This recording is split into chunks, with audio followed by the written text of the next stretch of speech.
I thought it was a reckless and irresponsible act, and it should not occur. You're aware of the incidents involving naval encounters in the South China Sea and East China Sea.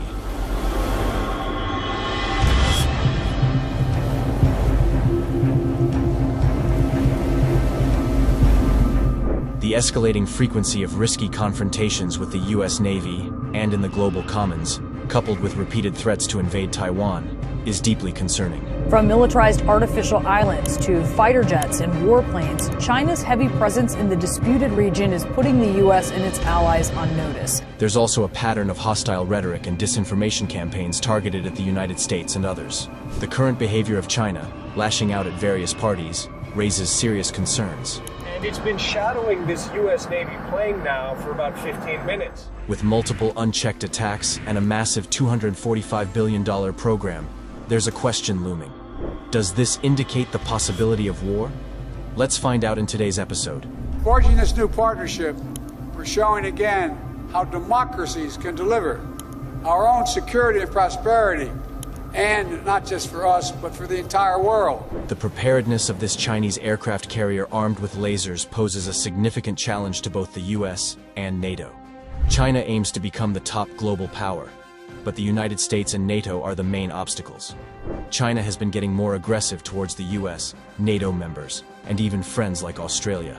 It's an outrageous act of aggression that should be condemned, and I condemn it. In 2020, a Chinese Navy ship shot a powerful laser at a US Navy aircraft, but no one got hurt. This is just a small part of what China is doing to one of America's close friends, Australia. In 2019, Chinese boats attacked an Australian Navy aircraft, and more incidents happened afterward. A significant event occurred in 2022, when a Chinese Navy vessel used a military-grade laser on an Australian Air Force plane doing surveillance. It was a dangerous act. These sorts of things can disable such aircraft and put those on that aircraft at great risk.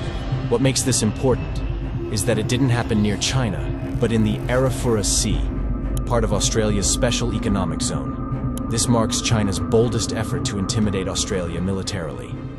In response to these threats, Australia has been actively upgrading its military capabilities. This includes acquiring new weapons and strengthening alliances. The outcome of these efforts is the AUKUS program, a $245 billion initiative.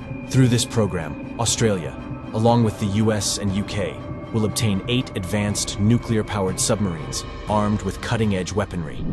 This represents the largest defense spending in Australia's history. The AUKUS agreement we confirm here in San Diego represents the biggest single investment in Australia's defence capability in all of our history. While Australia reinforces its defence, the US is also engaged in military exercises and discussing the potential for conflict. Despite these tensions, China remains resilient and continues to provoke the US and its allies with a seemingly indifferent attitude.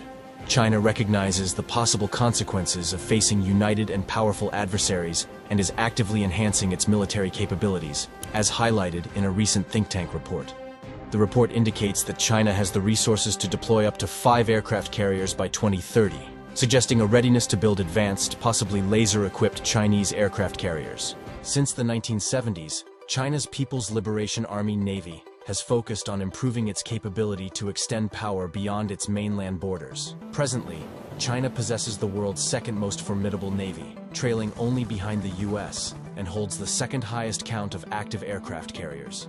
China operates 3 distinct classes of aircraft carriers. The first, the Type 001 class, includes the 61,000-ton Liaoning, obtained from Ukraine following the Soviet Union's breakup. The second, the Type 002 class, features the 70,000-ton Shandong, marking China's inaugural domestically constructed aircraft carrier. Both carriers can reach a maximum speed of around 31 knots, with Liaoning capable of carrying up to 40 aircraft, while Shandong has a slightly larger capacity. The third and latest addition is the Type 003 class, represented by the Fujian, now recognized as the world's largest conventionally powered aircraft carrier. Fujian incorporates electromagnetic catapults and arresters for aircraft takeoff and landing, making it the sole East Asian carrier with such capabilities.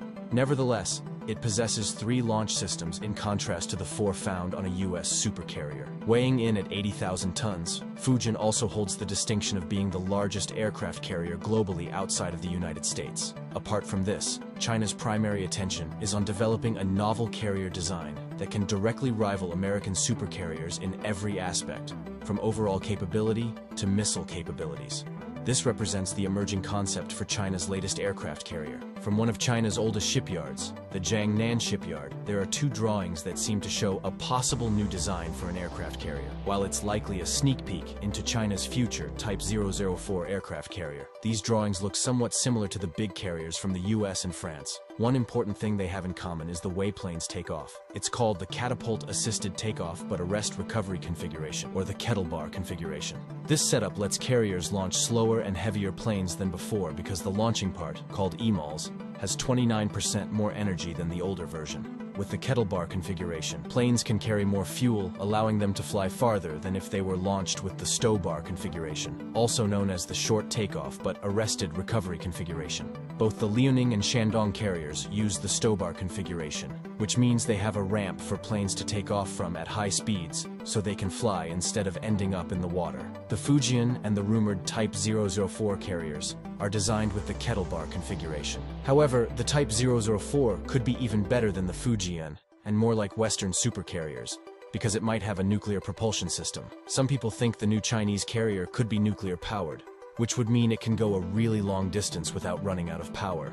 This is good for running advanced weapons, sensors, and mission systems, like the EMAL system we talked about before. Right now, the USS Gerald R. Ford is the only operational carrier in the world with an EMAL system. France's upcoming aircraft carrier is also expected to have it, and so is China's, if it turns out to be nuclear powered. It's not a coincidence that these carriers, or the ones expected to be, are all nuclear powered. The overall design of the new Chinese carrier looks a lot like the Ford class and French carriers. The island superstructure, where command and control facilities are located, is placed towards the back, similar to the design of the Ford class. The US Navy says this design is great for various reasons, including improving the flight deck configuration. While the possible Type 004 carrier might look similar to US and French carriers, it aims to be better by using a technology that no other carrier has managed to perfect. This technology has been in development by world powers for decades, but hasn't been perfected yet. China has been working on laser weapons for a long time, starting back in the 1990s with their first system called the ZM-87. Over the years, they've made progress, and now, in the 21st century, they're designing laser weapons for Chinese fighter planes and possibly even scarier, for Chinese aircraft carriers. The Chinese Navy recently tested a tactical laser system that looks a lot like the laser system used by the US Navy. In a video shown on a state-owned channel, it seems this Chinese version can be used on the ground and on vehicles, and it might be used both on land and at sea for air defense, or to protect against surface-to-surface threats. In 2020, China's military said they need an airborne laser attack pod, which could shoot down enemy planes or incoming ballistic missiles. Laser weapons in warfare today have several advantages.